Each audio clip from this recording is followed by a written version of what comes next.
어제 양대 지수는 나란히 하락 마감했습니다. 이 코스피는 어제 1980선까지 떨어지면서 마감이 됐는데요.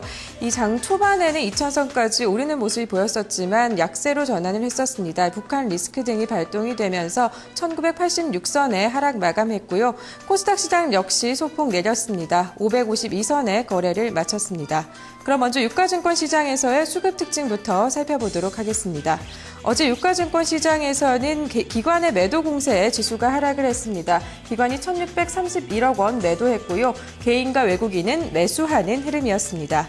이어서 코스닥 시장의 수급 동향도 살펴보겠습니다. 어제 개인이 매도하는 흐름이 포착이 됐는데요. 개인이 429억 원 매도했고요. 외국인과 기관은 매수하는 흐름이었습니다.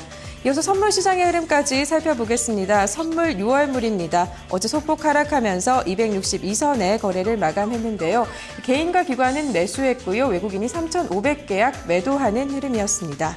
네, 이렇게 장이 마감된 가운데 어제 외국인과 기관은 어떤 종목 중심적으로 매매했었는지 순매수 그리고 순매도 상위 종목 살펴보도록 하겠습니다. 먼저 외국인의 순매수 상위 종목입니다. 1위는 삼성전자가 차지했습니다. 이 삼성전자 같은 경우는 어제 소폭 상승하는 흐름을 보였는데요. 잠시 후 특징적으로 살펴보도록 하겠습니다. 2위는 KB금융, 3위는 포스코, 4위에는 기아차, 5위에는 신한지주가 랭크가 됐는데요.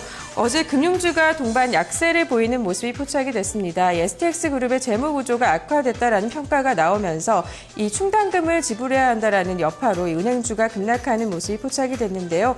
이 외국인은 그 반면에 매수하는 흐름이었습니다. 이어서 기관의 순매수 상위 종목도 살펴보도록 하겠습니다. 기관은 현대모비스를 가장 많이 샀습니다. 그리고 고려아연, 그리고 KT가 랭크가 됐었는데요. 통신주는 어제 소폭 상승하는 흐름이 포착이 됐습니다. KT 같은 경우도 0.5%대 올랐는데요. 이 정부 규제로 2분기 마케팅 경쟁이 완화될 것이다라는 증권가의 전망이 나오면서 2분기 실적은 기존 예상보다는 개선될 여지가 있다라는 평가까지 나왔습니다. 이어서 외국인과 기관의 순매도 상위 종목도 살펴보겠습니다. 네, 외국인이 어제 가장 많이 팔았던 종목입니다. LG화학을 가장 많이 팔았는데요. 기관도 많이 파는 흐름 보였습니다. 잠시 후 특징적으로 확인해 보고요. 3위는 하나금융지주, 4위에는 SK하이닉스, 5위에는 대우조선해양이 이름을 올렸습니다. 하나금융지주 역시 은행주 하락의 여파를 받았었고요. 이 대우조선해양 같은 경우에도 어제 2.9%대 하락하는 모습이 보였는데요. 증권가에서는 이 수주 업종에 대해서, 조선 업종에 대해서 긍정적인 평가 내놓고 있지만 어제는 그 호재가 반영되지 못하는 모습이었습니다. 이어서 기관의 순매도 상위 종목도 살펴보겠습니다. 네, 기관은 LG화학을 가장 많이 팔았습니다. 3위에는 우리금융, 4위는 롯데케미컬, 5위에는 포스코가 이름을 올렸는데요. 이 롯데케미컬 같은 경우는 외국인이 11거래일째, 기관이 7거래일째 매도 공세 이어가고 있습니다. 어제 주가는 4.3%대 내림세를 보였는데요. 네, 1분기에 실적이 부진할 것이다라는 전망이 나오면서 어제 주가는 약세를 보였습니다. 그럼 이 가운데 외국인과 기관의 순매수 특징주부터 살펴보도록 하겠습니다. 네, 순매수 특징주는 삼성전자입니다. 어제 외국인의 순매수 1위에 랭크가 됐던 종목인데요. 어제 소폭 상승하는 흐름 보였습니다. 주가 흐름부터 체크해 보겠습니다. 네, 삼성전자의 어제 마감가입니다. 0.86% 오르면서 152만 5천 원의 거래를 마감하는 모습이 포착이 됐었는데요. 이 삼성전자는 유가증권 시장의 상장사 순이익의 30%가 넘게 차지하고 있다라는 어제 평가가 나왔습니다. 한국거래소의 발표가 있었는데요. 이 연결 기준으로 코스피 시장의 12월 결산법인의 이 실적 집계가 있었습니다. 이에 따라서 삼성전자의 독주 체제가 계속되고 있다라는 평가가 나왔고요.